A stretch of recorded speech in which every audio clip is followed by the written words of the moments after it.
The Texas sky stretched wider than anything Werner von Steinberg had seen in 5 months of captivity, wider than the Atlantic crossing, wider than the compound in New Jersey where they had processed him like cargo, wider even than the steppes of Russia where he had learned that winter could kill as efficiently as any bullet. It was the 15th of May, 1945. 7 days since Germany had surrendered. 7 days since the thousand-year Reich had collapsed into rubble and shame. 7 days since Werner had stopped being a soldier and become something else entirely. A prisoner, a number, a man without a country. He stood at the fence of the POW camp near Hearne, Texas, his hands gripping the wire that separated him from that impossible expanse of blue. The fence was barbed but loosely strung, almost casual, as if the Americans knew that escape was pointless. Where would a German officer run to in the heart of Texas? Into that endless grassland. Toward what destination? The morning air carried smells that confused his senses.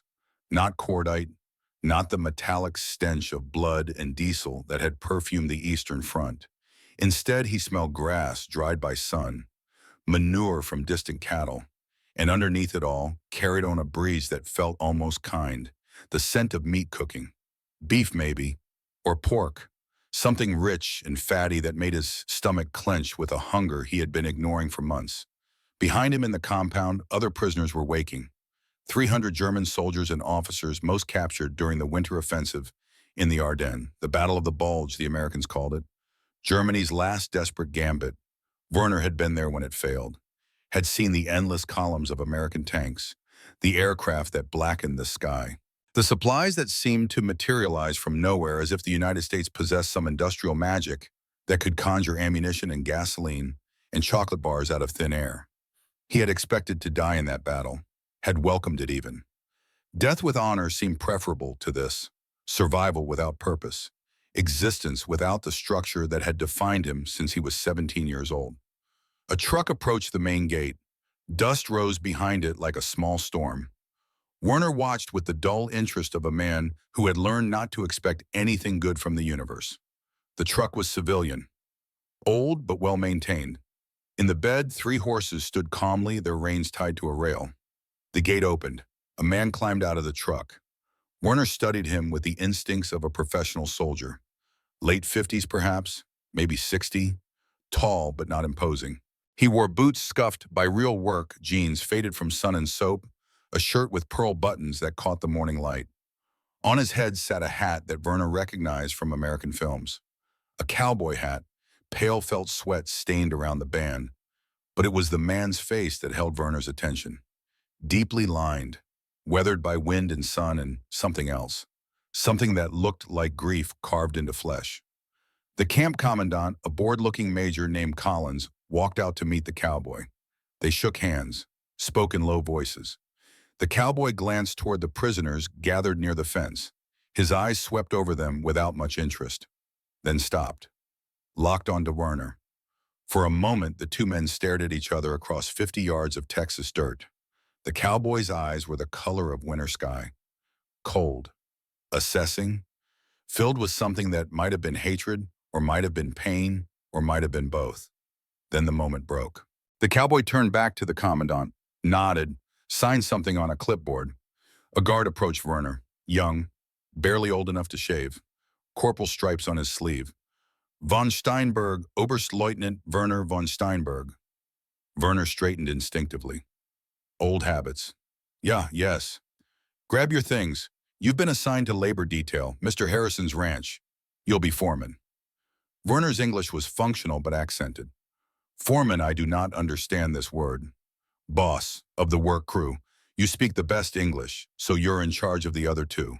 Hauptmann Bauer and Gefreiter Muller. Get them. You leave in 5 minutes. Werner found Friedrich Bauer reading a month-old newspaper in the barracks. Fritz looked up, his young face showing the exhaustion that had nothing to do with physical labor and everything to do with the collapse of every certainty they had known. We have been assigned, Werner said in German. Ranch work. Some cowboy needs labor. Fritz folded the newspaper carefully. A cowboy, of course, how perfectly American. He paused. Did you see the reports about the camps? Werner's jaw tightened. Ich allied with propaganda. Werner, there are photographs, film footage, The BBC is reporting, even the Swiss. I said it is propaganda. Werner's voice could have cut glass. We will not discuss this. The third member of their detail was Hans Muller, 19 years old, a farm boy from Bavaria who had been drafted in 1944 and sent to the Ardennes with 3 weeks of training and a rifle that jammed in the cold. He greeted the news of ranch work with the first smile Werner had seen from him since capture. Real work with animals, not just sitting in this camp. Do not get excited, Werner warned. It is still captivity, still humiliation. But Hans was already gathering his few possessions, his young face bright with something that looked dangerously like hope. The cowboy was waiting by the truck when they emerged. Up close, he was taller than Werner had thought. Not imposing, but solid. The kind of solid that came from decades of physical labor. His hands were large and calloused. On his left hand, he wore a wedding ring, gold-worn thin. I'm Samuel Harrison, he said. His voice was deep, quiet, the kind of quiet that suggested he did not need to raise it to be obeyed. You'll be working my ranch, 30 miles west. Pay is handled through the camp. Work is sunrise to sunset. You try to run, there's nothing but rattlesnakes and heat for 50 miles in any direction. He paused, looked directly at Werner. I lost my son in France. Normandy Beach, June 6 last year. Shot by German soldiers. So I want to be clear. I don't like this arrangement, but I need the help and the army says you need the work. So we'll both do our duty and keep our feelings to ourselves. Understood? Werner met his gaze, felt something twist in his chest, not guilt. He refused guilt, but recognition perhaps. This man had paid the price of war, just as Werner had paid it, just as everyone had paid it. Understood, Werner said. Samuel Harrison nodded once. Load up. The drive west was silent except for the engine's rattle and the wind rushing past the open windows. Werner sat in the truck bed with Fritz and Hans, watching Texas unfold around them like some fever dream of space and Hans could not stop staring. My God, look at it. No craters, no burned villages. It is like the war never touched this place. Because it did not, Werner said. They sat here in safety while the world burned, grew fat while we starved. But even as he said it, he felt the words ring hollow. He had been taught that Americans were soft, decadent, weakened by their mongrel mixing of races, their worship of money and comfort, their lack of discipline. Yet these same soft, decadent, undisciplined Americans had crushed the Wehrmacht, had landed on Normandy and driven east with a speed and ferocity that had shocked even the most optimistic German strategists, had built an air force that turned German cities to ash, had produced tanks and planes and ships faster than Germany could destroy them. Something in the propaganda had been wrong. Werner knew this in his bones. But admitting it meant admitting that everything he had believed, everything he had fought for, everything he had done in the name of the fatherland had been based on lies. He was not ready for that admission. Not yet. The ranch appeared gradually emerging from the grassland like a mirage becoming solid. Fences, cattle grazing in distant pastures, a windmill turning slowly. Buildings clustered together, weathered wood and corrugated metal. A main house 2 stories with a porch that wrapped around 3 sides. A barn larger than some German homes. Several smaller structures. Samuel Harrison pulled the truck to a stop in front of the bunkhouse. He climbed out slowly, moving like a man whose back had learned to protest long days in the saddle. Bunkhouse is yours. Beds are made. Water runs from the pump. Meals are in the main house. Breakfast at 6. Lunch at noon. Dinner at 6. You work between meals. Sunday is half day. Church if you want it. If you don't, you stay here. He paused at the bunkhouse door, looked back at them. One more thing. My housekeeper is Rosa Martinez. She's Mexican-American. Some of you might have opinions about that. Keep them to yourself. She feeds you, you show respect. Same goes for anyone else you meet. I don't care what you believed back in Germany. Here you treat people decent. Werner felt his spine stiffen. I am Prussian officer. I know how to behave with dignity. Samuel Harrison's eyes went cold as January ice. Dignity and decency aren't the same thing. You'll learn the difference. The bunkhouse was clean, Spartan but clean. 3 beds with actual mattresses, thin but softer than anything Werner had slept on since France. A wood stove for heat, though in May, it was not needed. Windows with screens to keep out insects. A table and 3 chairs.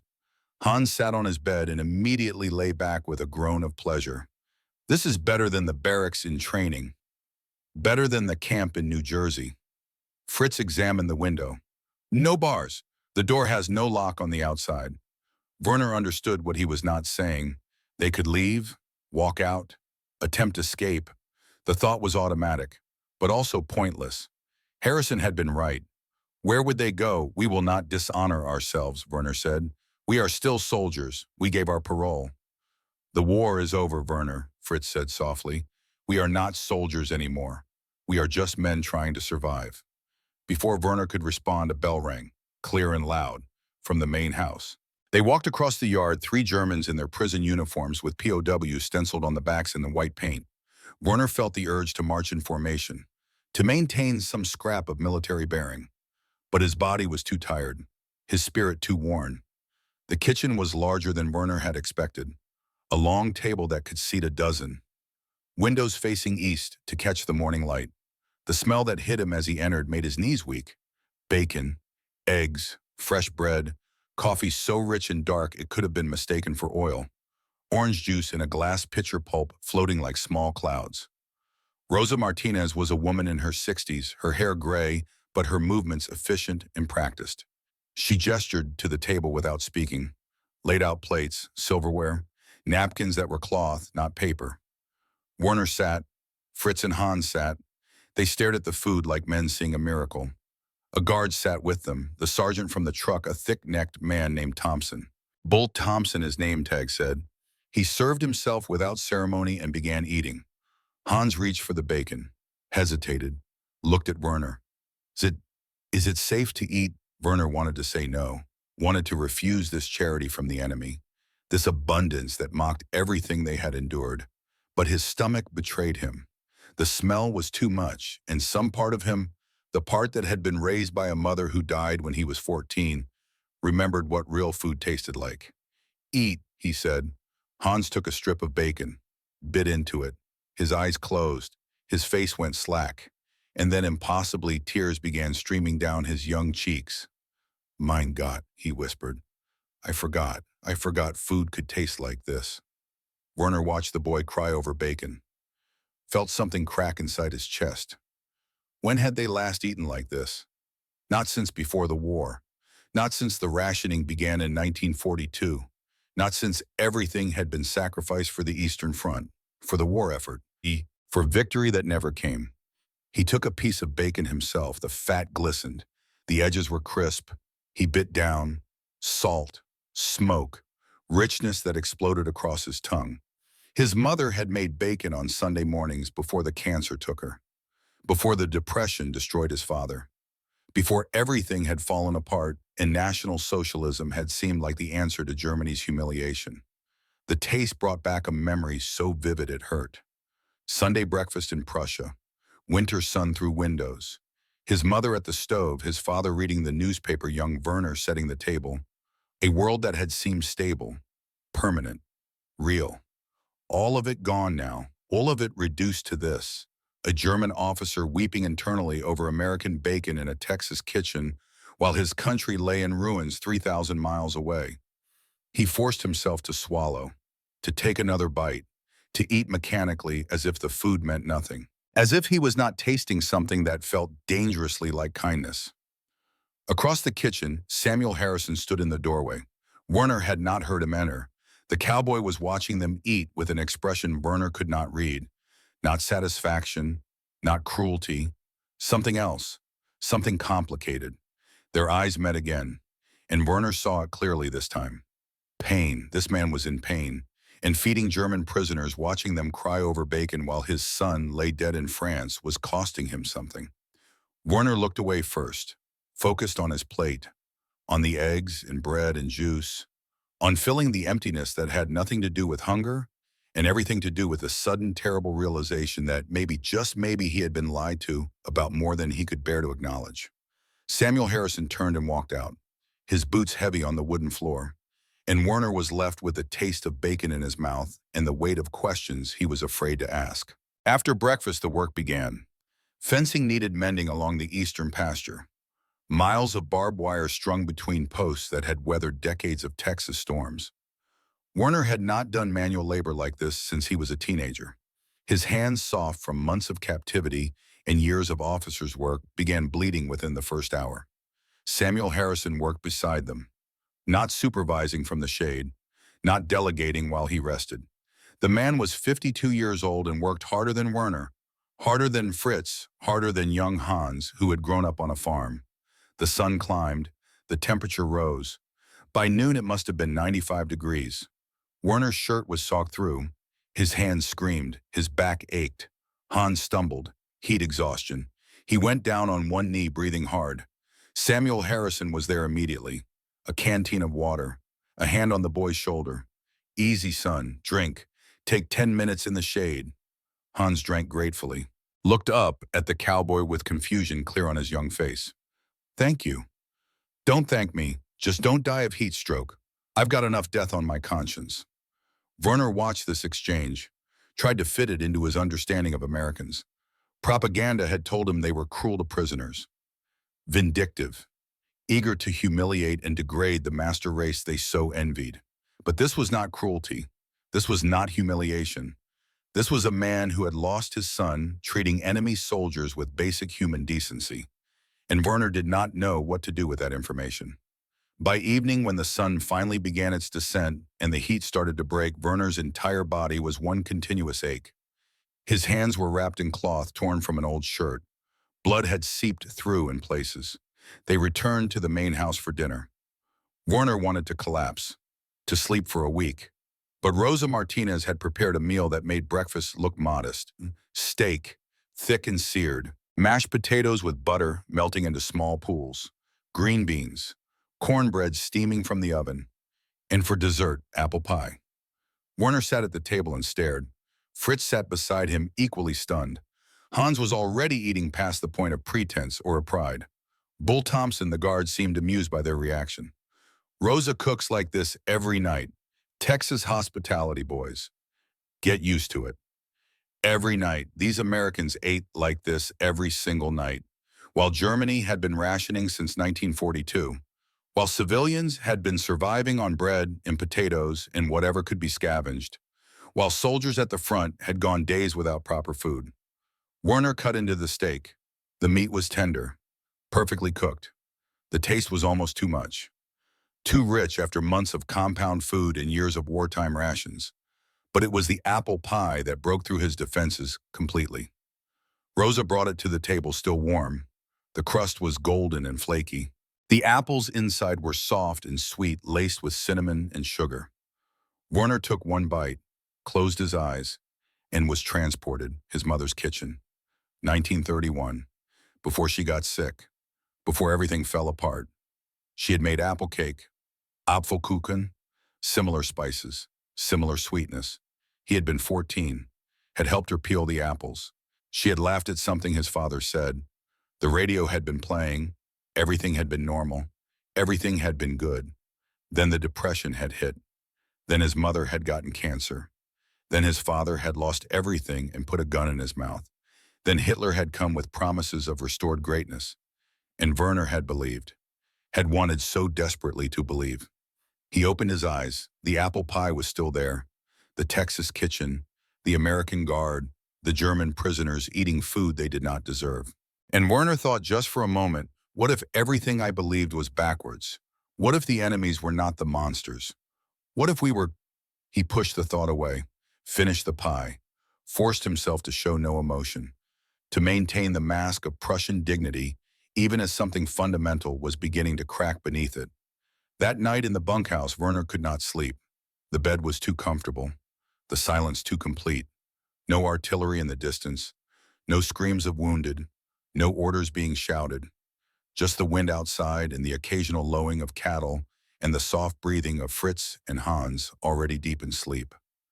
Werner rose, went to the window, looked out at the ranch under moonlight. Across the yard in the main house, a single light burned. Upstairs window, Werner could see a silhouette, a man kneeling, Samuel Harrison perhaps, praying or grieving, or both. Werner pulled a photograph from the lining of his uniform, hidden there since capture. His father. Taken in 1918 when the Great War had just ended. His father in his Imperial German Army uniform. Iron cross at his throat, eyes already dead from whatever he had seen in France. His father had come home broken, had tried to rebuild, had failed, had died by his own hand when Werner was 15, leaving a note that said only Germany deserved better than this. And Werner had dedicated his life to giving Germany better, to restoring what his father had lost, to making the fatherland great again, to proving that Germans were superior, that they deserved to rule. But now standing in a Texas bunkhouse with the taste of apple pie still on his tongue and the memory of Samuel Harrison's pain fresh in his mind, Werner wondered, had his father been wrong? Had the ideology been wrong? Had everything been wrong? He pulled out another item from his belongings, a letter, arrived via Red Cross 2 months ago, from his sister Greta in Berlin. He had been too afraid to open it, too afraid of what news it might contain. Now in the darkness of the Texas night, he broke the seal, read by moonlight, and felt his world end. The letter described Berlin in ruins, the Russian advance, the horrors discovered in the camps, Auschwitz, Treblinka, Dachau, names that meant nothing to Werner but everything to Greta, who had seen the newsreels, who had spoken to survivors, who had learned what the final solution had actually meant. They are calling it genocide, she wrote. Millions of Jews murdered. We did not know Werner, or we chose not to know, and now the whole world knows what we became. Werner's hands shook. The letter trembled. Lies. It had to be lies. Allied propaganda. Ways to justify their destruction of Germany. Ways to make the victors feel righteous and the defeated feel shame. But Greta was not a liar, and the BBC had reported it, and the Swiss, who had remained neutral, had confirmed it. And even some German generals in their statements after capture had not denied it. Werner looked across the yard again, at the light in Samuel Harrison's window, thought about a man who had lost his son to German bullets, who had every right to hate, who instead had given Werner a bed and food and work and basic human dignity. How can I reconcile this, Werner thought?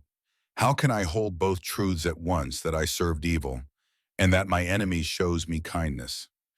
He folded the letter carefully, returned it to his belongings, looked at his father's photograph one more time. Father, he whispered in German, I think you were wrong. I think we were all wrong, and I do not know what to do with that. Across the yard, the light in Samuel Harrison's window finally went out, and Werner was left in darkness, surrounded by questions he was terrified to answer. Tomorrow, he thought, tomorrow I will watch more carefully. I will look for the cracks in their facade. I will find the weakness and cruelty that propaganda promised me. And if I do not find it, if this kindness is real, if these Americans are truly better than everything I was taught, then what does that make me? The question hung in the Texas night unanswered, waiting, while two men, one American and one German, both haunted by loss and lies, tried to sleep in separate buildings under the same battue. Not knowing that tomorrow would begin a transformation neither of them expected, not understanding that mercy given and received would remake them both.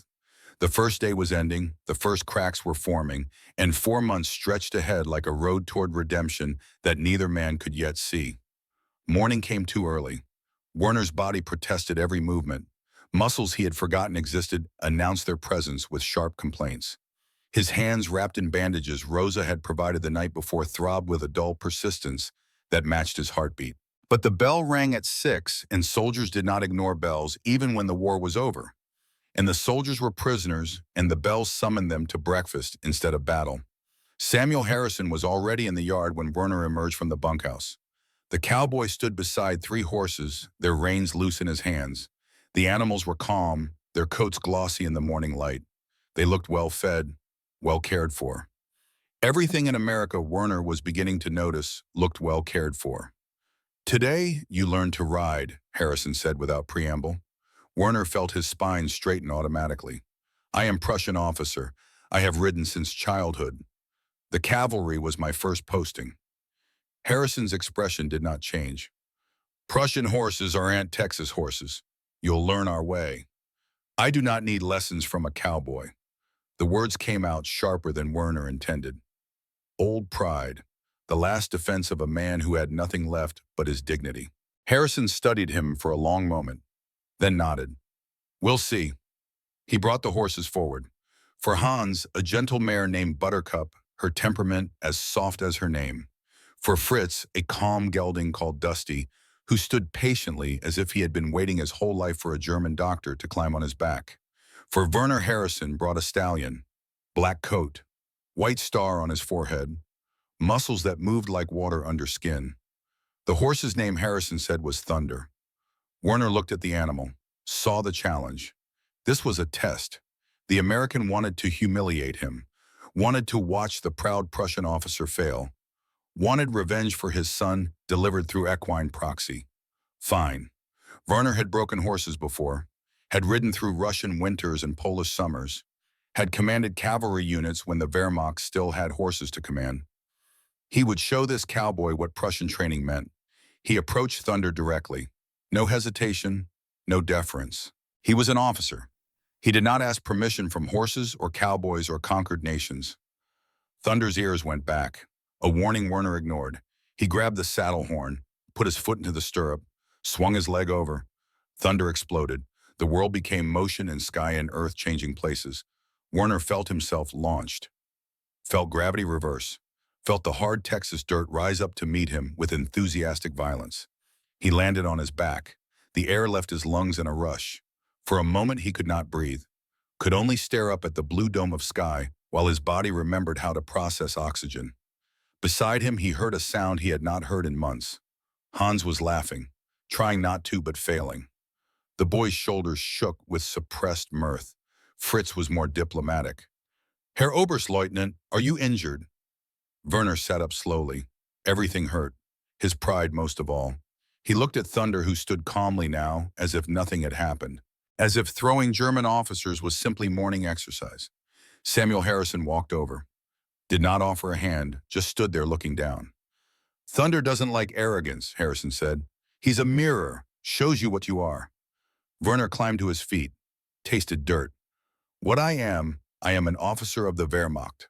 I have commanded men in battle.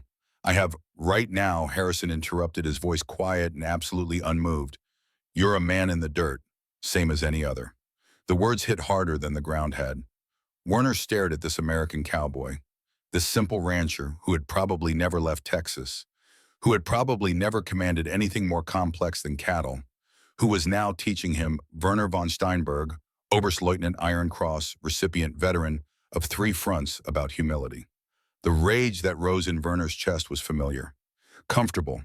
He had used that rage to survive Russia, to keep going when everything was frozen and dying. Rage at the cold, at the Soviets, at the generals who had sent them there, at the Führer who had promised them victory.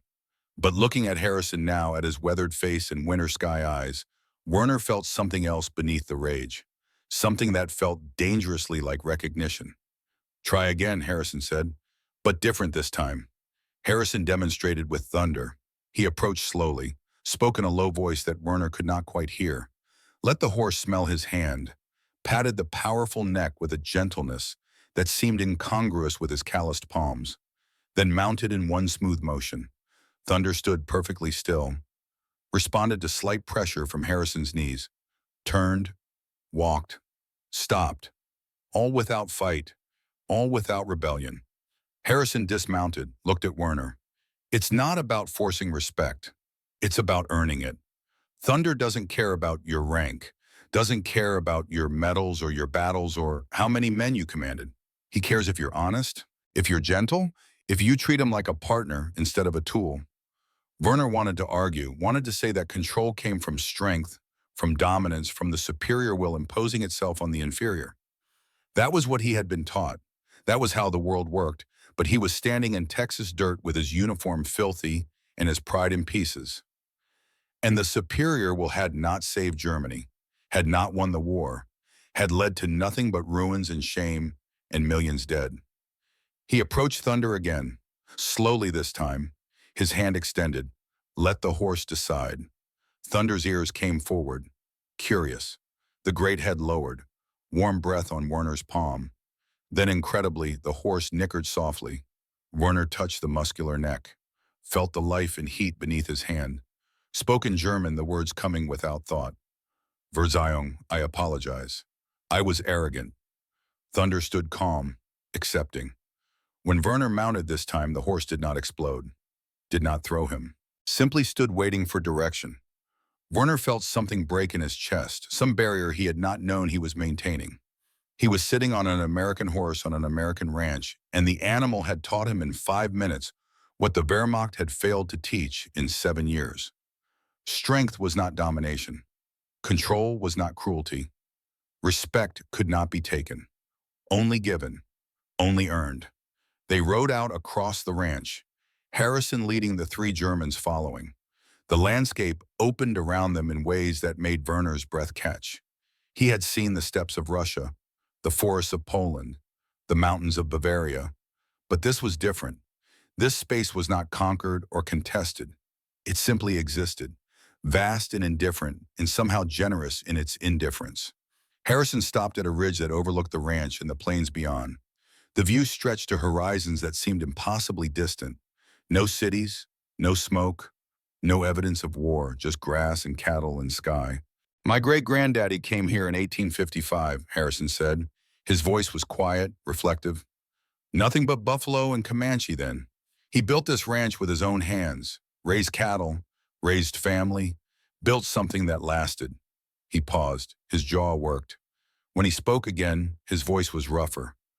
My granddaddy fought in the Civil War, came back, made it bigger. My daddy fought in the Spanish-American War, did the same. I fought in France, your war, the first one, came back, raised my son here, taught him to ride, taught him to work, taught him this land was his legacy. The silence that followed was heavy with things unsaid. Werner understood. He had heard this kind of silence before too. The silence that came when men spoke of their dead. Michael was going to be 4th generation, Harrison continued, was going to take over when I got too old to work, was going to bring his own children here, teach them what I taught him. He stopped, looked out at the horizon. But Michael's not here, and I got a choice. Let this place die with him, or keep it living for him. Werner watched the American's profile, saw the pain carved deep, and felt for the first time since his capture something that might have been the beginning of understanding. My father also had land, Werner heard himself say. The words came in English, halting but clear. Prussia, estate for 200 years. Soviets took it, probably burned it. Everything gone. Harrison turned to look at him, really look at him. That's the thing about war, he said. It doesn't just kill people, kills places, kills futures. Yes, Werner said, exactly yes. For a moment, they sat on their horses on a Texas ridge, 2 men from different worlds who had lost everything to the same violence. The moment stretched, changed something. Not friendship. Werner was not ready for that word. But not pure enmity anymore either. Something new, something undefined. Something that felt like the first thaw after a very long winter. The days that followed fell into rhythm. Wake at 6, breakfast, work until noon, lunch, work until 6, dinner. Sleep, repeat. The labor was hard but honest. Mending fences, herding cattle, repairing the barn roof, tasks that required muscle and attention but not complex thought. Werner welcomed it. The work kept his mind from wandering into territory he was not ready to explore. Kept him from thinking about Greta's letter, about the camps, about what it meant that everything he had believed might have been built on lies. But on the 8th day, the radio in Harrison's house brought the past crashing back. It was evening. Werner was walking from the bunkhouse to the main house for dinner when he heard the broadcast. The kitchen window was open. The voice of a BBC announcer carried across the yard, precise and horrifying. Allied forces have now fully documented the scale of atrocities committed in German concentration camps. At Auschwitz alone, estimates suggest over 1 million Jews were murdered. At Treblinka, nearly 900,000. At Dachau, tens of thousands. Film footage and photographic evidence confirm. Werner stopped walking. His feet would not move. His lungs would not expand. Inside the bunkhouse, he heard Fritz's voice. Werner, did you hear that? Werner forced himself to move. Entered the bunkhouse. Fritz was standing by the window. Hans sat on his bed, his young face pale. It is propaganda, Werner said. The words came automatically, defensive. Allied lies to justify what they did to our cities. Fritz turned to look at him. Werner, there are photographs, film footage. The BBC is reporting. The Americans have invited neutral observers. Even the Swiss are confirming it. Jews exaggerate, Werner said, but the words felt hollow even as he spoke them. They want sympathy, want to make Germany look evil so no one questions the bombing of Dresden, the firebombing of Hamburg. How many? Hans asked quietly. How many did they say? Millions, Fritz said. He looked sick. They are saying millions. Werner felt rage building. Not at the Americans, not at the report. At Fritz for believing it. At Hans for asking. At himself for the small voice in his head that whispered, "What if it is true I knew nothing about this?" Werner snapped. "I was on the Eastern Front, fighting Bolsheviks, not running camps. Ignorance is not innocence." The voice came from the doorway. Samuel Harrison stood there. His expression was unreadable, but something in his eyes reminded Werner of thunder, that same quality of seeing through pretense to truth beneath. "You heard," Werner said. Not a question. Harrison stepped inside, closed the door. When he spoke, his voice was very quiet, very controlled. The kind of controlled that suggested violence barely leashed. "My friend's unit liberated Buchenwald, Captain William Turner. Good man, strong man. He called me 2 weeks ago, told me what he saw. Skeletons walking, mass graves, gas chambers disguised as showers. He's 42 years old, career soldier. And he broke down crying on the phone telling me what American soldiers found in your country." Werner felt his fists clench. "You think I am monster? I fought honorably. I followed the rules of war." "Honor," Harrison's voice went even quieter, more dangerous. "You fought for a regime that did that built factories of death, that turned murder into an industrial process. I fought for Germany, not for camps. I knew nothing. What did you think was happening to all those Jews you shipped east?" Harrison stepped closer. "All those trains heading to Poland, all those men, women, children. Where did you think they were going?" Werner's mind raced. Search for answers he had never questioned before. Resettlement, work camps. We were told they would be put to productive use, that they would... "You were told lies," Harrison interrupted, "and you chose to believe them." The words hit like physical blows. Werner wanted to deny them, wanted to defend himself, but memory was rising, unbidden, unwelcome. A village in Russia, 1943, winter, orders to burn it, scorched earth policy, deny the Soviets any resources. Werner had been there, had watched it burn, had heard the screams of civilians who had not evacuated in time. He had told himself they were collateral damage. Unfortunate, but necessary. The price of total war. But standing in a Texas bunkhouse with Samuel Harrison's grief-filled eyes on him, Werner could not hide behind those justifications anymore. "I saw villages burn," he whispered. "In Russia, orders were scorched earth. Sometimes there were people still inside. We told ourselves it was necessary, that Slavs were lesser, that we were fighting for survival." "And you followed those orders," Harrison said. "I was a soldier. Soldiers follow orders." "No," Harrison's voice cut like a blade. "Soldiers make choices. You chose. Every time you followed an evil order, you chose." The silence that followed was absolute. Werner felt something inside him begin to crumble. The foundation he had built his entire adult life upon. The certainty that he had been right, that Germany had been right, that the cause had been just even if the war was lost. All of it cracking, splintering, falling away. "I wanted to believe," he said finally. His voice was barely audible. "Father died broken, ashamed of Germany's defeat in the First War. I wanted to restore what he lost. Wanted to be hero. Wanted Germany strong again." He looked up at Harrison. "Can that be forgiven?" Harrison stared at him for a long moment, then shook his head. "I don't know, son. I honest to God don't know. Ask the millions who died." He turned and walked out, left Werner standing in the wreckage of his certainties. That night, Werner did not sleep, could not sleep. His mind kept returning to Harrison's question. What did you think was happening to all those Jews? He had not thought about it, had chosen not to think about it. It had been easier to focus on the front, on tactics and strategy and survival. Easier to believe that someone else was handling the Jewish question. That resettlement meant resettlement. That work camps meant work camps. But he had seen the trains. Everyone had seen the trains. Packed with people. Heading east, never coming back. And no one had asked where they went. Or if they had asked, they had accepted whatever answer kept them from having to know. Willful ignorance. That was the term.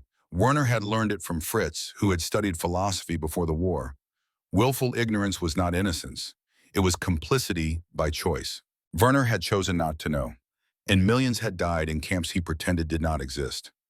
The weight of that understanding was crushing. He sat on his bed in the darkness and felt the architecture of his identity collapse. He was not a soldier who had fought honorably for his country. He was a man who had served evil, had enabled it, had been part of a machine that consumed lives and spit out ash. How did a man live with that knowledge? The answer came 3 days later in the form of a tornado.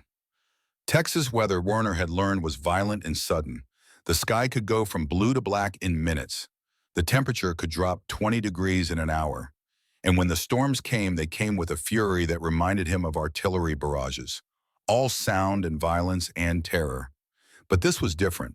This was a funnel cloud forming on the western horizon, a finger of destruction reaching down from heaven to earth. And between that finger and the ranch were 200 head of cattle scattered across open pasture. Harrison was already moving, shouting orders. Bull Thompson running for the truck. Werner, Fritz, and Hans were on horses before they fully understood what was happening. Instinct. Training. When officers shouted, soldiers moved. The cattle were panicking. Thunder in the distance. The sky turning green. The animals could sense what was coming. They were scattering, running in all directions. 200 animals representing Harrison's livelihood, his legacy, his dead son's inheritance, about to be destroyed by a storm that did not care about human concerns. Werner rode hard, harder than he had ridden since the retreat from Moscow. Thunder responded, the horse understanding urgency if not its source. Together they cut off a group of cattle, turned them back toward the barn, towards safety. The wind was picking up. The funnel was closer, maybe a mile away, maybe less. Hard to judge distance when the thing measuring it was made of rotating death. Werner saw the calf, separated from its mother, young, stupid with fear, running directly away from safety, directly toward the tornado's path. The smart thing would be to leave it, save himself. The storm was too close. The calf was just an animal, just property, just one life against his own. But Werner had taken too many lives already, had followed too many orders that valued ideology over humanity, had been part of a system that categorized living beings into those worth saving and those worth destroying. He could not do it again, not even for a calf. He turned Thunder toward the animal, rode hard. The wind was screaming now. The funnel was half a mile away, close enough to hear the freight train roar, close enough to see debris spiraling in its vortex. He reached the calf, leaned down. It was awkward, dangerous on horseback, but he got his arms around the terrified animal, lifted, felt Thunder's muscles bunch. The horse understood, began running without being told, running for the barn, for survival. The tornado was a quarter-mile away when Werner reached the barn.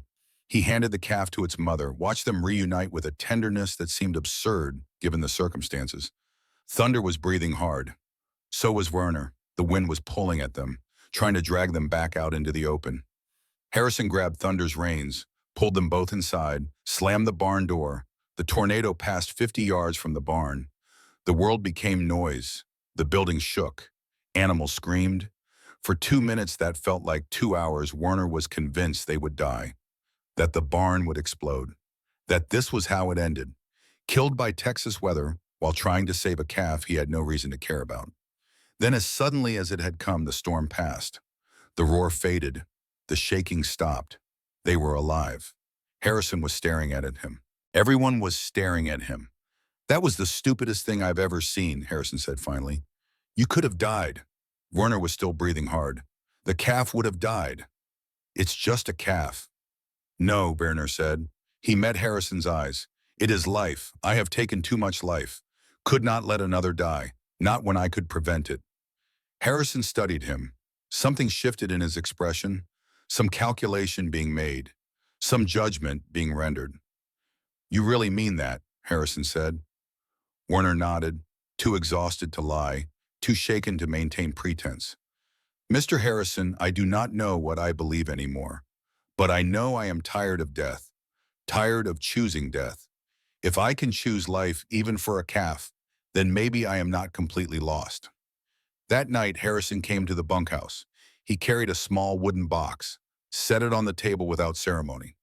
These are Michael's letters, he said, from training, from Europe. I want you to read them. Werner stared at the box. Why, Bob? Because you need to know who you helped kill. The words should have been cruel, but Harrison's voice was not cruel. It was tired, sad, and somehow necessary. Werner opened the box. Inside were dozens of letters, written in a young man's handwriting, some in pencil, some in ink, some stained with mud or water or substances Werner did not want to identify. He read through the night, read about a boy from Texas who was scared but determined, who missed his father and his home and horses named Buttercup and Thunder, who believed in freedom and democracy and the idea that some things were worth fighting for, who respected German soldiers as worthy opponents even while he prepared to kill them. One letter written 5 days before Michael died stopped Werner cold. Dad, you told me about that German POW from your war, the boy who died of flu while you were guarding him in France. You said he called for his mama at the end. Said it made you realize they were human too, just scared kids like us. I try to remember that. When I'm shooting at them, when they're shooting at me, I try to remember they're somebody's son, somebody's brother. I hope the German who shoots me remembers it too. Werner's hands shook. The paper trembled. Tears he had not cried since his mother's funeral began streaming down his face. This boy, this good, decent, brave boy, had hoped that the man who killed him would remember his humanity. And Werner, who had killed men like Michael, who had served the regime that started this war, who had believed the propaganda that made Americans into enemies instead of fellow humans, was now holding these letters in a Texas bunkhouse while Michael lay dead in France. I might have shot him, Werner whispered when Harrison returned in the morning. Not me personally, but men like me, men I commanded, men who believed what I believed. Harrison nodded. I know. How can you feed me, give me bed, teach me? How can you show me kindness when I might have killed your son? Harrison sat down heavily, looked old suddenly, worn by grief and years and choices that had cost him everything. Because Michael's death has to mean something, Harrison said. If I can help one German soldier become a better man, maybe my son didn't die for nothing. Werner could not speak, could not find words adequate to the moment. Harrison stood, placed a hand on Werner's shoulder. Brief, solid, real. You asked if what you did can be forgiven. I can't answer that, but I can tell you this, you're not who you were. You're changing. I see it. Question is, who are you going to become? The question hung in the air long after Harrison left. Werner sat with Michael's letters and the ruins of his certainties and the terrifying freedom of being able to choose who he would be. For the first time in his adult life, no one was telling him what to think. No father, no Führer, no propaganda, just a choice. Be the man he had been, or become the man Michael Harrison had hoped German soldiers could be. The answer when it came felt like the first honest decision Werner had made in 20 years. He would try, would fail probably, would struggle certainly, but he would try to be worthy of the kindness he had been shown, would try to honor the boy whose letters he had read, would try to become something other than the man who had served evil without question. It was the 6th of June when Werner's transformation took another turn, the anniversary of D-Day, the day Michael Harrison had died on a beach in France. Harrison took the day to go to church. Werner asked to go with him. The church was small, white clapboard, a simple cross on the steeple. Inside it smelled of old wood and candle wax and generations of prayer. Werner sat beside Harrison in a back pew, felt the eyes of the congregation on him, some openly hostile, some curious, some simply sad. The pastor spoke about forgiveness, about choosing not to be destroyed by hatred, about the hard work of peace being more difficult than the easy work of war. Werner listened, felt the words settle into places inside him that had been hollowed out by years of believing lies. After the service, an old woman approached. She must have been 70, maybe older. Her face was a map of years and sorrows. "Mr. Harrison," she said, "is this the German boy you have been teaching?" Harrison stood, respectful. "Yes, ma'am, Werner von Steinberg." The woman looked at Werner. Her eyes were blue, faded but still sharp. "I lost both my sons in the First War. Belleau Wood, shot by German soldiers." Werner stood, prepared for hatred, for accusations, for the anger he deserved. "I am sorry for your loss." She studied him, then incredibly smiled. "I'm sure you are. What was your mother's name?" The question caught him off guard. "Helga. She died in 1931. "She'd be proud you're learning kindness." The woman reached into her bag, pulled out a tin. "Apple pie, made it this morning. Welcome to Texas, son." She pressed the tin into his hands, patted his arm, walked away. Werner stood frozen, holding apple pie from a woman whose sons had been killed by Germans, unable to process the simple, devastating kindness of the gesture. Harrison's voice was quiet beside him. "That's America. We fight like hell, but we know when to stop fighting." That afternoon, the young guard Billy Carter invited them to a baseball game. Local teams, nothing professional, just men playing on a dusty field while families watched from the stands. Werner had never seen baseball before, did not understand the rules. But he watched Hans light up with immediate comprehension, watched Fritz explain the basics in German, watched American men and women and children gather for something that had nothing to do with war or politics or ideology. Just a game, just being together, just the ordinary joy of a Sunday afternoon. In the seventh inning, everyone stood, began singing. Werner did not know the words, but he felt the community of it, the shared participation, the simple pleasure of voices joined in common purpose. This, he thought, this is what we tried to destroy. Not armies or governments or territories, but this, the freedom to gather, to play, to sing, to be gloriously, beautifully ordinary. That night back at the ranch, Werner sat with Harrison on the porch, watching fireflies dance in the darkness. The air was warm, gentle, the kind of evening that made violence seem impossible, even though Werner knew it was not. "Mr. Harrison," he said, "I need to tell you something." Harrison waited. "In Russia, 1943, we burned a village. Orders. I saw a woman, old, like Mrs. Patterson from church. She cursed me. I did not understand Russian, but I understood hate." Werner paused, forced himself to continue. "I thought she was enemy, subhuman. That is what we were taught, but I was wrong. She was human, like Mrs. Patterson, like everyone, and I helped burn her village, probably killed her." Harrison said nothing, just listened. "I cannot undo that," Werner said. "Cannot bring her back, cannot make right what I did wrong. But I see now I was blind. Propaganda, pride, fear, all blinded me. Now I see, and I cannot unsee." Harrison turned to look at him. "What are you going to do with that seeing?" "I do not know. Return to Germany. It is destroyed. I am destroyed. What is there for me?" Harrison was quiet for a long moment. Then he said something Werner did not expect. "Sun destruction isn't the end. It's the beginning." June became July. The days grew longer and hotter. The work continued. Fences mended, cattle tended. The ranch operated with the steady rhythm of something that had existed before the war and would exist after it. Werner found comfort in that continuity, in the idea that some things endured regardless of which nations rose or fell. He was mending a section of fence alone when the rider appeared. An old man on an old horse, both moving with the careful dignity of age. The man was black, his skin dark as polished walnut, his hair white as Texas cotton. He sat his horse with the ease of someone who had been born in the saddle. Werner straightened, uncertain. He had seen black soldiers among the guards at the camp, had been surprised by that. In Germany, he had been taught that black people were inferior, subhuman like the Slavs. But the black soldiers he had encountered had been professional, competent, human in ways that contradicted everything the propaganda had claimed. The old man reined his horse to a stop, looked down at Werner with eyes that seemed to see more than they should. "Name's Isaiah Johnson," he said. His voice was deep, textured with years. "Work on the neighboring ranch. Heard about you." Werner wiped sweat from his forehead. "Werner von Steinberg, German prisoner of war." Isaiah nodded, dismounted with a slight groan.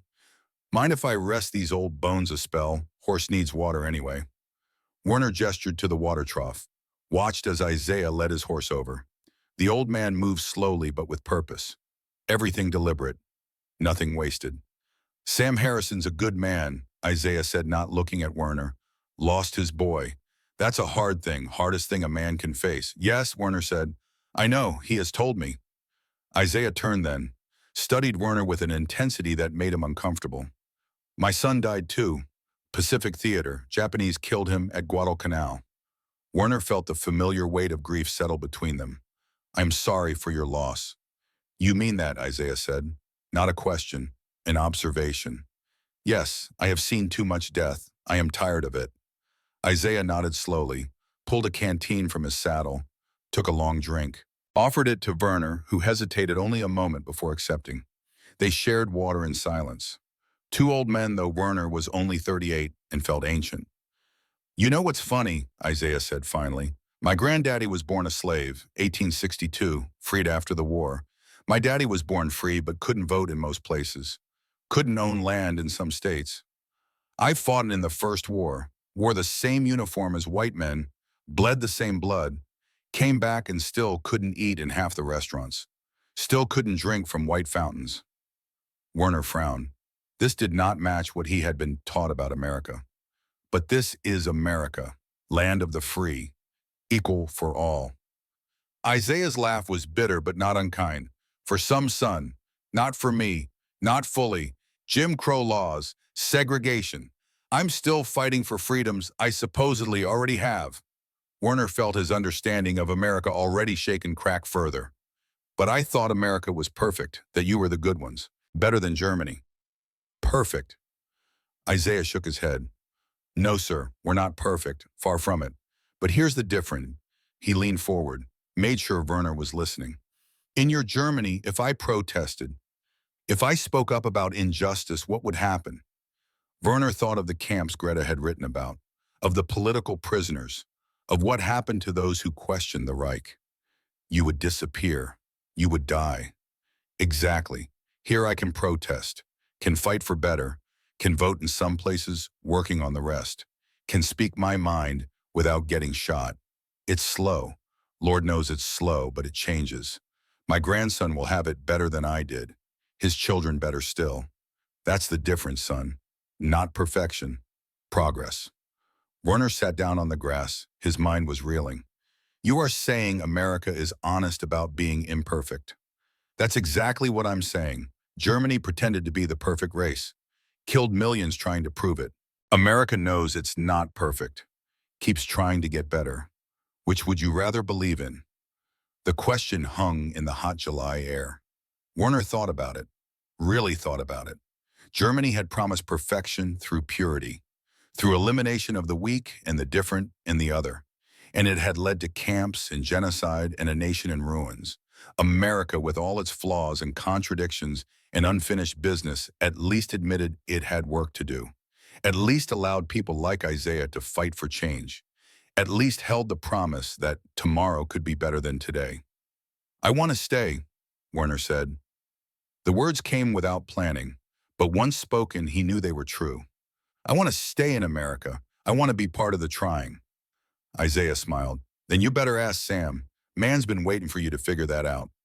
The old man mounted his horse, tipped his hat, rode away slowly, leaving Werner sitting in Texas grass with a decision crystallizing in his mind. August 15th arrived with news that crackled through every radio in Texas.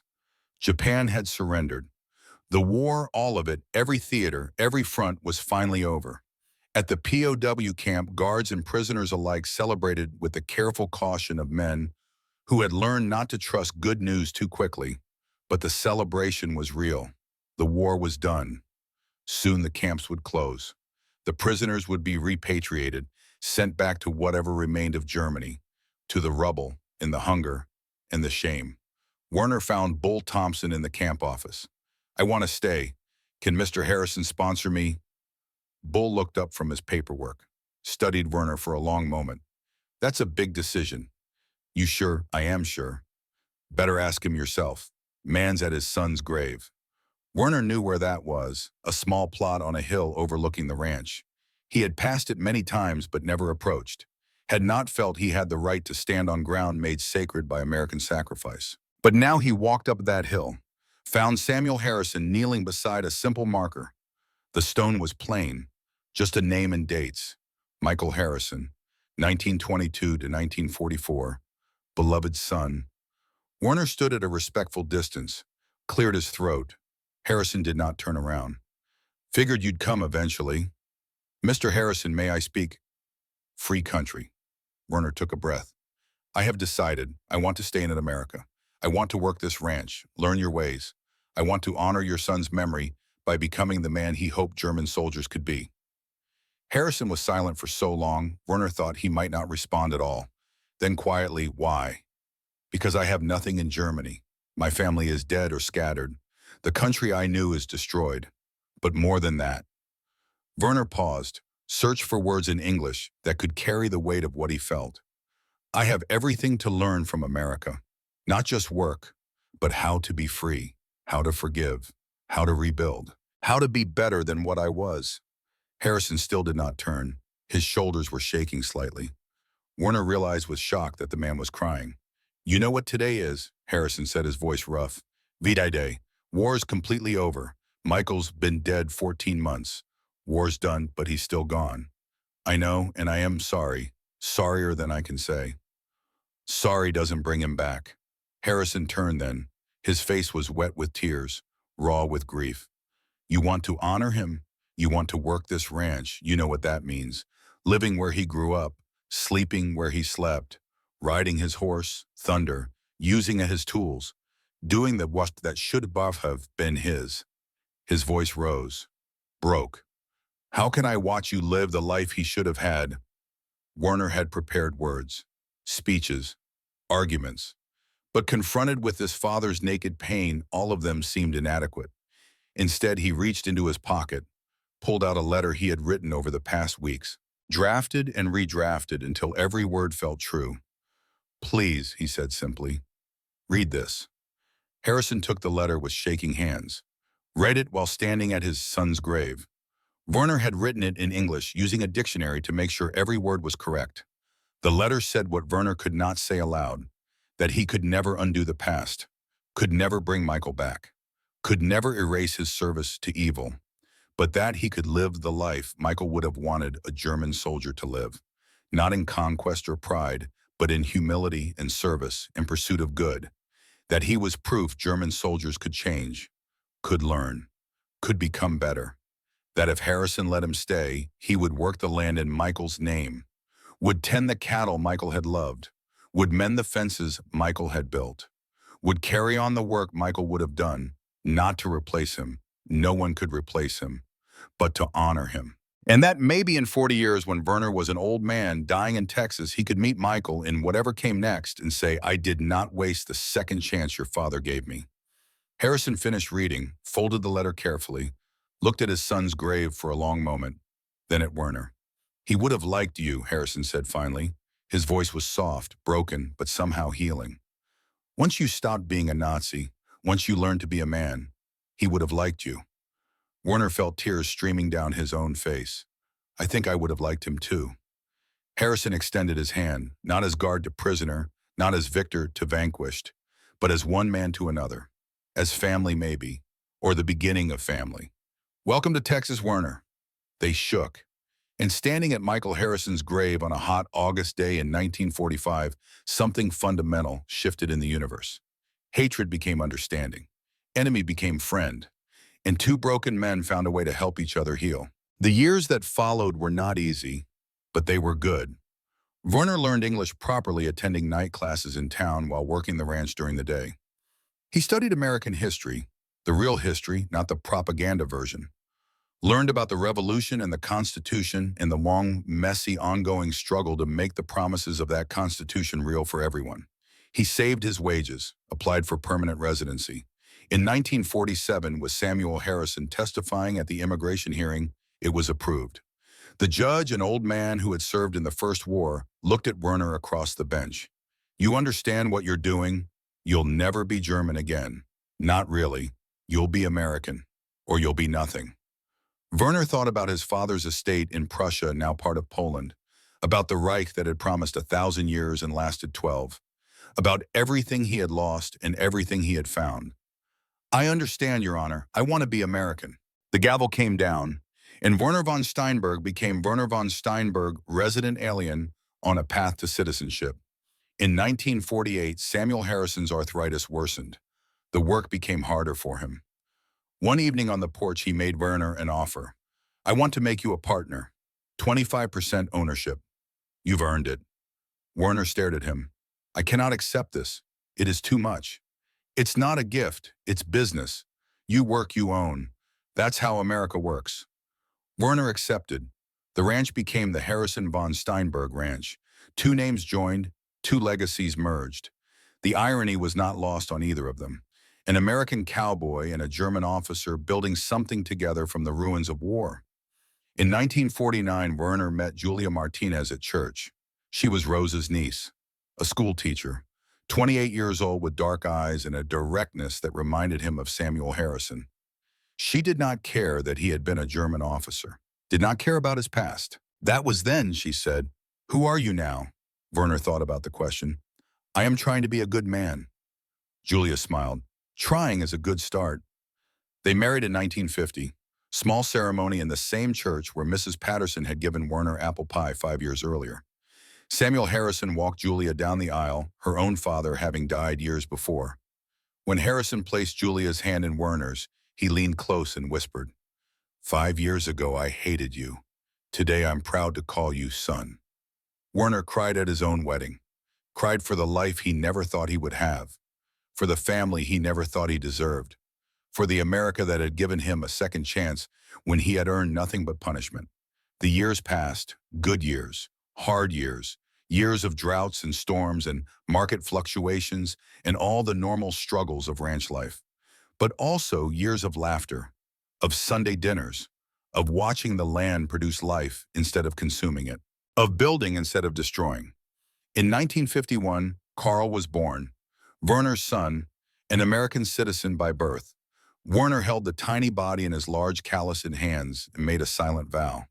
This child would never know war, would never be taught to hate, would grow up learning that all people deserve dignity regardless of race or religion or nation of origin. Samuel Harrison became Grandpa Sam, taught Carl to ride at age 5 just as he had taught Michael. The old man's health was failing, but his spirit remained strong. And watching him with Carl, Werner understood what redemption looked like. Not erasure of the past, but transformation of the future. But it was 1975 that brought everything full circle. Carl was 24 now, a college graduate, a good man who had never known anything but peace. He came to Werner one spring morning with a request. "Dad, I want to visit Germany, see Aunt Greta, see where you came from." Werner, now 68, felt old ghosts stirring. "There is nothing there, only graves and guilt. There's Aunt Greta, there's history, there's who you were before you became who you are." Samuel Harrison, now 82 and frail, but still sharp, overheard. "Maybe it's time to make peace with both." So they went. Werner, Carl, and Samuel Harrison. 3 generations. One American, one German by birth, who became American by choice, one American who had lost his son to Germans, but gained a son in a German. Flying to Berlin in a world that looked nothing like the world of 1945. Greta was 75 now. Her bakery was small but prosperous. She had never married, the war having destroyed her generation's prospects. But she had survived, had rebuilt, had made a life in the ruins. She cried when she saw Werner. "Brother, you look so American now." Werner embraced her. "I am American, and I am proud of it." They visited their father's grave, a small cemetery in what was now Poland. The stone was weathered. The inscription in German from a nation that no longer existed in the same form. Werner knelt beside it, spoke in German for the first time in years. The language felt foreign on his tongue now, like clothes that no longer fit. "Father, I did not restore your Germany. I could not. Your Germany was built on lies. I learned a better way. He paused, felt Samuel Harrowby's hand on his shoulder. I am sorry I cannot make you proud as a Prussian officer, but I hope you would be proud of the man I became. Harrison's voice was quiet. He'd be proud son. Any father would be. They visited a museum, a DWI exhibition, photos of concentration camps, maps of invasions, testimonies from survivors. Carl stood in front of a display about Auschwitz, his face pale. Dad, you were part of this. Werner did not look away, did not make excuses. Yes, I served the regime that did this. I did not know the full extent, but I knew enough. I chose not to know more. That choice made me complicit. How could you live with that? I cannot undo the past, but I spent 30 years trying to make it right, trying to be worthy of the second chance I was given, trying to honor those who died by living differently. Samuel Harrison spoke up then. Your father can't erase what was done. None of us can, but he honored my son, lived a good life, taught others, helped refugees rebuild. That's all anyone can do. Learn from evil, choose good. Carl saw a photograph, an American GI giving chocolate to German children in 1945. The soldier was smiling. The children were crying with gratitude. The caption talked about the Marshall Plan, about America rebuilding its enemies, about choosing reconciliation over revenge. This is what you taught me, Carl said to Werner. Kindness after war. Werner nodded. This is what America taught me. They returned to Texas, to the ranch that now bore both their names, to a life that had been built from the ashes of hatred. And Werner felt for the first time that he had truly made peace with both his pasts, who he had been and who he had become. 10 years later, on the 40th anniversary of VE Day, a local television station came to the ranch to do a documentary on POWs who had stayed in America. Werner and Samuel Harrison sat on the porch, two old men now both marked by time and weather and the weight of their shared history. The reporter was young, earnest. She asked the obvious questions. Mr. von Steinberg, why did you stay in America? Werner looked at Harrison, smiled. Because an old cowboy taught me something my father never could. He taught me that strength is not in conquest, it is in forgiveness. That greatness is not in domination, it is in decency. He taught me the real meaning of freedom, the freedom to choose who you become. Mr. Harrison, why did you help him? Harrison's voice was soft, thoughtful. Because my son died fighting for values, freedom, dignity, second chances. If I denied those values, then Michael died for nothing. By helping Werner, I honored my son. And your partnership lasted 40 years. Werner nodded. 40 years, from prisoner to partner, from enemy to family. Harrison reached over, took Werner's hand. He's the son Michael would have wanted me to have. If Michael couldn't be here, I'm glad it was Werner. After the interview, they sat in silence. Watching the sun set over land, they had worked together for 4 decades. The ranch was prosperous now. Carl ran the day-to-day operations, but these two old men still came out to the porch every evening, still watched the sky change colors, still shared the comfortable silence of people who had saved each other's lives in ways that had nothing to do with combat. You know I'm dying, Harrison said finally. Werner had known, could see it in the way Harrison moved, the way his breath came harder, the way time was running out. I know. Don't be sad, I lived a good life, especially after you came. You saved me, in every way a person can be saved. Harrison squeezed his hand. No, we saved each other. I was dying of hate. You gave me a reason to let it go. He paused, looked at Werner with eyes that had seen too much war and just enough peace. When I die, bury me next to Martha and Michael. But leave space for you. When your time comes, we'll be together. Family. Werner could not speak, could only nod, could only hold the hand of the man who had transformed his life through the simple, devastating act of choosing mercy over vengeance. Samuel Harrison died in 1990, age 97, in his sleep, peacefully. The funeral was large. People came from all over Texas.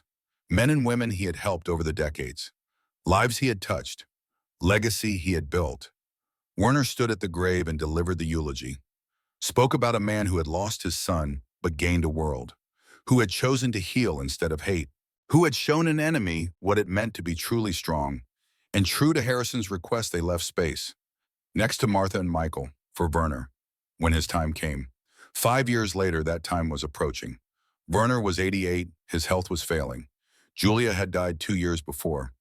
Carl and his children ran the ranch now. Werner spent most of his days on the porch watching the land he had learned to love, waiting for whatever came next. That was when the visitor arrived.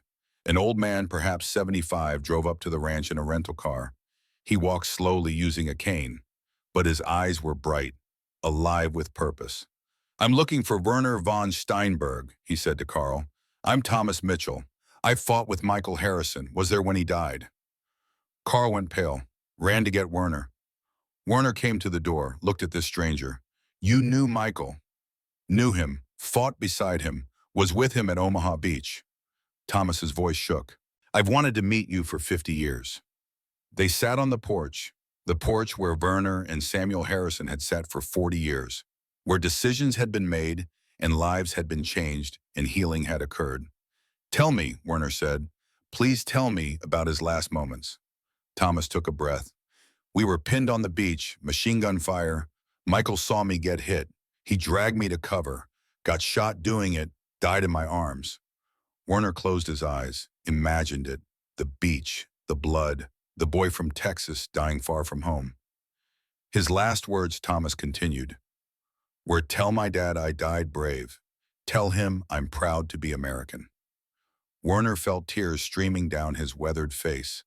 After all these years, after all this time, to hear Michael's last words was both agony and gift.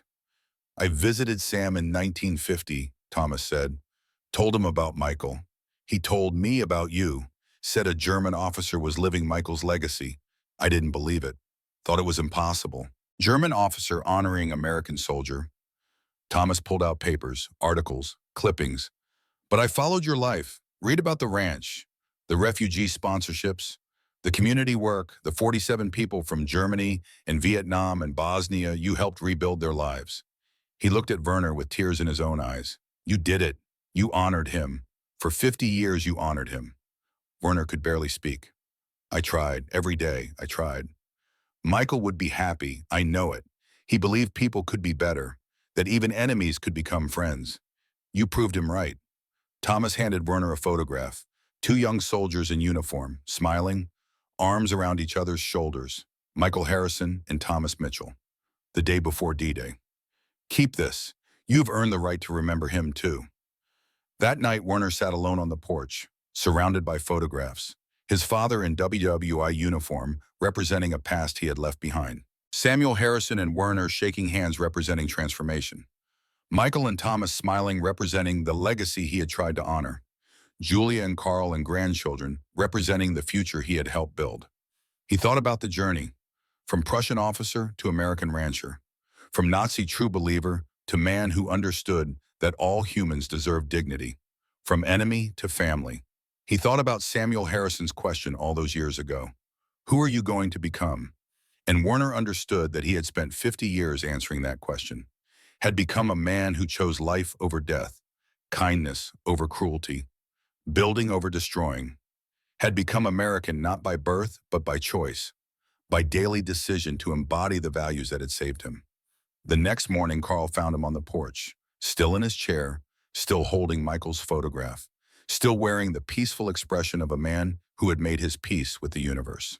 Werner von Steinberg had died in his sleep, in Texas, in the country he had come to as a prisoner and left as a patriot, surrounded by family and legacy and the proof that redemption was real.